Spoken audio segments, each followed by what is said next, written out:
মুক্তির আগেই প্রায় ৬০০ কোটি রুপি আয়।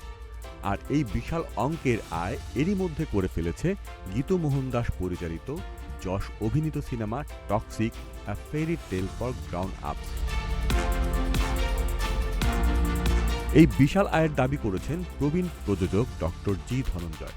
তিনি বলেন, এটি কেবল তারকা খ্যাতির জোরে নয়, বরং পরিকল্পিত কৌশলের ফল। ৪ বছর পর বড় পর্দায় ফিরছেন যশ।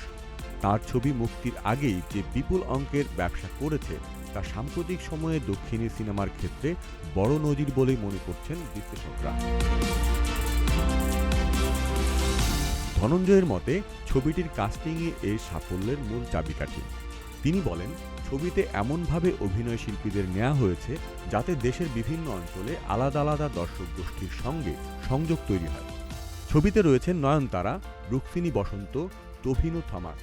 ধনঞ্জয়ের মতে, প্রত্যেকের নিজস্ব আঞ্চলিক জনপ্রিয়তা ছবিটিকে সত্যিকারের প্যান ইন্ডিয়ান রূপ দিয়েছে।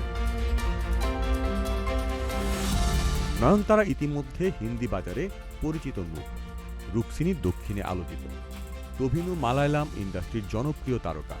এই বহুমাত্রিক কাস্টিং কৌশলী প্রি রিলিজ ব্যবসায় বড় ভূমিকা রেখেছে বলে মত তার। আগামী ১৯ মার্চ মুক্তি পাচ্ছে টক্সিক। একই দিনে আরেক বড় ছবি ধুরন্ধর 2 এর সঙ্গেও বক্স অফিসে প্রতিযোগিতায় নামছে এটি। তবে ধনঞ্জয়ের মতে, এটি ঝুঁকি নয়, বরং আত্মবিশ্বাসের প্রকাশ। তার ভাষায়, সঠিক কৌশল নিয়েই ছবিটি মুক্তির দিন ঠিক করা হয়েছে। মুক্তির আগে ব্যবসার এই অঙ্ক অবশ্যই চমকপ্রদ, তবে শেষ কথা বলবে দর্শকই। ১৯ মার্চ প্রেক্ষাগৃহে মুক্তির পরই বোঝা যাবে আগাম ব্যবসার এ সাফল্য বক্স অফিসে কতটা প্রতিফলিত হয়।